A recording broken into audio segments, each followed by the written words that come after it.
Hello friends, मैं हूँ यार चौधरी। आज मैं आपको एक कहानी सुनाने जा रहा हूँ। जो कहानी है एक राजा, एक युवराज, एक बाबा की। तो क्या हुआ, एक बार राजा ने युवराज को देश निकाला दे दिया। तो युवराज जैसे ही अपना राज्य छोड़ के जा रहा था तो एक महाराज दिखे बैठे। सोचा कि महाराज के पास जाके आशीर्वाद ले लेता हूँ, फिर सर पड़ता हूँ। महाराज के पास गया और महाराज को बात बताई कि मेरे को ऐसे ऐसे निकाल दिया।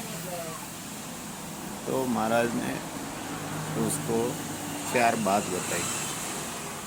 कभी कभी भी सफ़र करते हो तो 1 से 2 भले होते।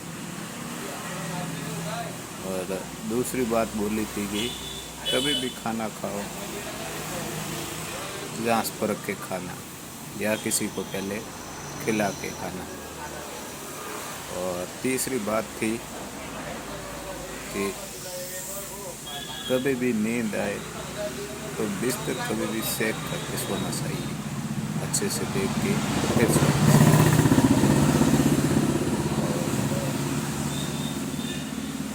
और उसके बाद युवराज को आशीर्वाद दिया और युवराज चल पड़ा।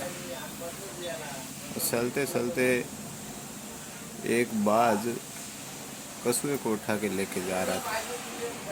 तो कछुआ उसके सुंगुल से गिरा तो युवराज ने उठा लिया, उठा के साथ में लेके चल पड़ा।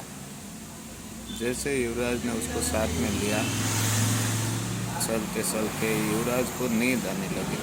एक पेड़ के नीचे बैठ गया, बैठा तो थोड़ी उसको नींद आ गई। जंगल में पेड़ के नीचे सोया तो नींद आ गई। उसी पेड़ के ऊपर एक सांप और एक कौवा रहता था। उनका काम ये था, सांप किसी भी राहगीर रहता उसको काट लेता था, डंक मार देता था तो वो ख़त्म हो जाता, और कौवा उसकी आंखें निकाल के खा जाता। जैसे युवराज को नींद आई, सांप नीचे आया, उसको काट लिया तो युवराज की मौत हो गई। वो मूर्छित हो गया। मूर्छित हुआ तो कौवा नीचे आया। जैसे ही कौवा नज़दीक आया तो कछुए ने पकड़ लिया। कछुए ने उसकी गर्दन पकड़ी, ऐसी टाइट पकड़ी, कौवा चिल्लाने लग गया। कौवा चिल्लाते चिल्लाते बोला अपने दोस्त सांप को आवाज़।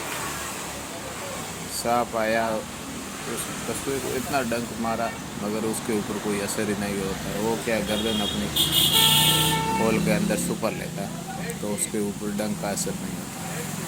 फिर सांप ने बोला मेरे दोस्त को छोड़ दे, माफ़ कर दे। तो कछुए ने जवाब दिया तू मेरे दोस्त को जीवित कर दे, मैं इसको छोड़ दूंगा। तो सांप ने उसी जगह जहाँ काटा था वहाँ से जहर वापस खींच लिया। तो युवराज मूर्छित अवस्था से बाहर आ गया।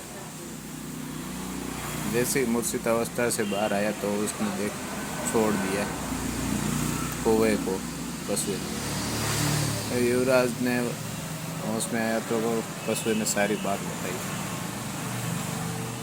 बताई तो युवराज भी खुश हुआ कि राजा की वो बाबा जी की एक बात तो सत्य हो गई कि 1 से 2 बने। आगे चलते चलते चले गए। समुद्र आया, घना जंगल था। तो वहाँ कछुए ने बोला मेरा तो यहाँ परिवार है, मैं वहाँ मिल आता हूँ, बहुत दिन हो गए बिछड़े। कछुआ चला गया और युवराज वहीं आराम कर रहा था, नींद आ रही। उसी जंगल के अंदर एक परिवार रहता था, ठग का परिवार। ठग, उस परिवार के में ठग के 4 बेटे थे और 2 बेटियां। तो बेटी क्या जादू टोना करती थी, उसको कोई भी राहगीर वहाँ से निकलता था उसे पता चल जाता उसके पास क्या है, धन वगैरह क्या है। तो बड़ी बेटी ने अपने पिताजी को बोला एक कोई राहगीर अपने जंगल में ठहरा हुआ है, उसके पास 4 लाल है, तो बहुत कीमती है। तो वो जो अपने बच्चों के साथ आया, वो उनको बंदी बना के लेके चला गया घर पे गया। तो घर पे जाते ही उसकी छोटी बेटी युवराज को देख के मोहित हो गई, उससे मन ही मन प्यार करने लग गई। मन ही मन प्यार करने लगी तो बड़ी बेटी ने खाना दिया युवराज को और उसमें जहर डाल दिया कि ये खाएगा मर जाएगा, उसके बाद अपन लाल ले लेंगे। तो उसी टाइम उसको खाना खाने बैठा तो याद आ गई बाबा जी की बात, खाना सेक करके ही खाना। तो उसने पास ही बैठे कुत्ते को खाना खिलाया, कुत्ता मर गया। तो उसने वही खाना खाना छोड़ दिया और उस पर बड़ी बेटी को बहुत गुस्सा आया।